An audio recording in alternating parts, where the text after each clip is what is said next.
You'll need to choose an area that's firm and level and yet allows drainage away from the site.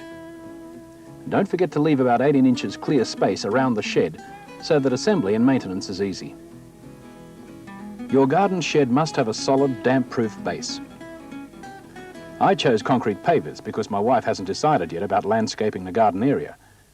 And because the frame is so strong, I'll be able to move the garden shed later and put it on a concrete slab. To prevent dampness entering the foundation, it's best to place a heavy-duty polythene sheet under all the pavers or the whole slab.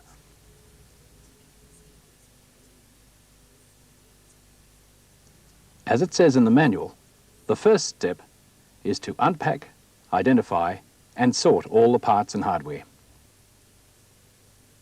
Then assemble all the tools and a ladder that you will need to put your shed together. Now, since the shed is bigger than the 6-foot by 5-foot model, I'll need to join the rails together before I start. First, the front base rail. After checking the model number on the box the shed came in and looking in the manual, I found that the total length of the front base rail for my shed is 2.305 metres.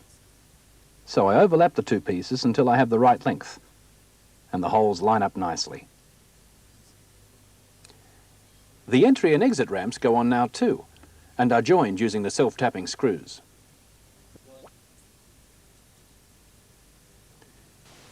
One thing about self-tapping screws, I think it makes sense to use an electric or battery screwdriver with a magnetic bit in it. Save you a lot of time. Then I do the same thing for the rear base rail, both side base rails, and side top rails, checking each time that I get the right length for each part from the manual. The mid-wall braces and the front and rear top rails are even easier. Just put the two pieces end to end and join them with this bracket. While we are assembling the front and rear top rails, it's a good time to put the gables on as well.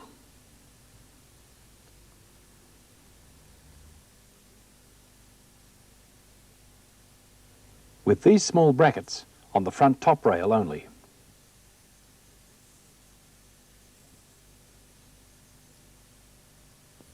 The last pieces we need to join are the roof beams. There are two long and two short ones. You lay a long and a short piece end to end, then lay the other two pieces on top to double the thickness. Then bolt them all together using the nuts and bolts. All the parts are now ready. I began assembling my shed by setting out the base rails. I positioned the rear base rail and side base rail with corner gussets and fastened them with self-tapping screws. The front base rail doesn't require corner gussets.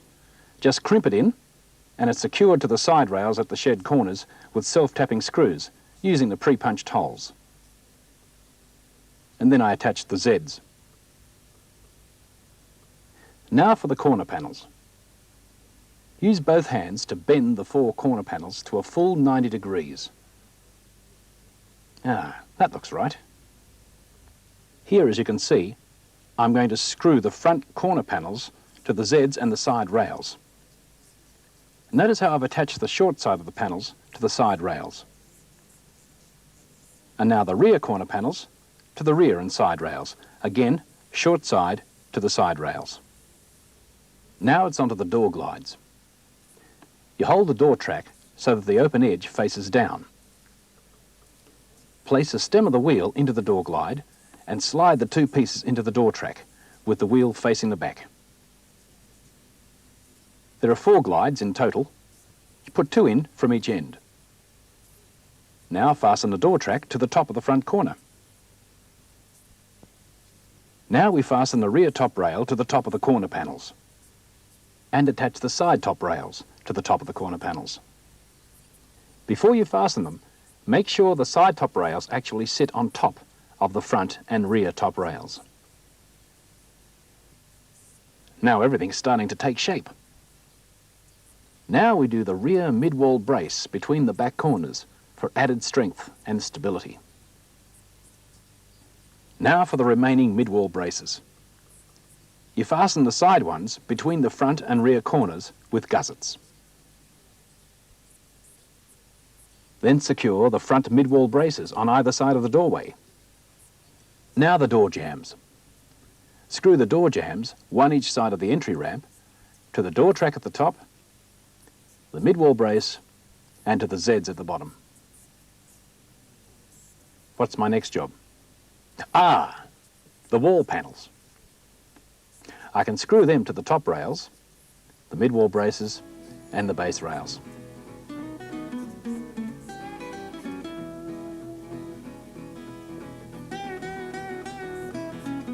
To start the roof assembly, I first fix the roof beam. You position it on the vertical gable flanges and fasten it loosely with nuts and bolts. I'll tighten them later. The larger model sheds have extra roof beams to make the bigger roof super strong. Well, that completed the roof beam. I just positioned it and checked that it's all nice and square. So now it's onto the roof.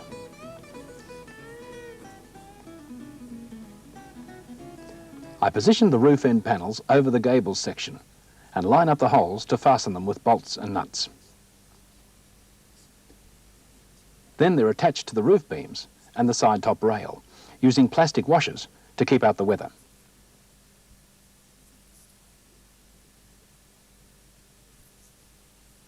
And this is the time to tighten the nuts on the gables. Now for the roof panels and ridge cover panels. I positioned the roof panels, one on each side, and then progressively installed the required ridge cover panels.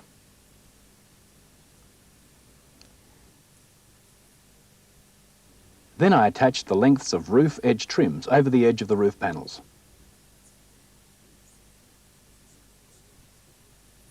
I'm getting close to finishing the job now, only the doors and fascias to go. Notice that the door panels are identical.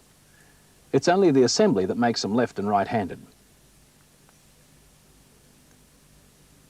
Now for the top door braces, fasten through the mid holes only. Then fasten the door braces and the plastic door spacers, 2 for each panel, to the bottom of each door panel.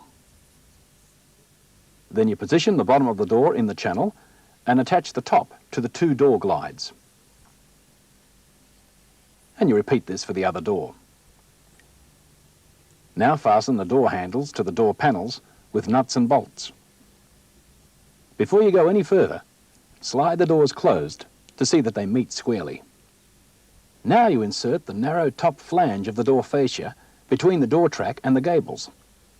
Press firmly until the flange is forced in and fasten it to the door track with self-tapping screws. I'll give it a final check for squareness. I found the easiest way to ensure that the base frame is square is by checking that the diagonals are equal. Ah, that looks pretty good. Now we can look at anchoring the shed. Having carefully positioned the shed on its base, we use a 6.5mm carbide bit to drill into the foundation, which fits comfortably with a 6.5mm dynabolt. And don't forget to use flush-fitting bolts on the door base rail. I always feel it's a good idea to use a silicone sealant under the base rails as it keeps rainwater from draining into the shed. We're getting near completion now, so it's time to check all the screws, nuts and bolts are tight. Well, that looks nearly it. The last job is to put on the lock and lock up my new Trico garden shed so that it becomes childproof. If you follow the instructions in the manual, as I did, no problems. Neil said it was so simple and looked so good, he's bought one for himself.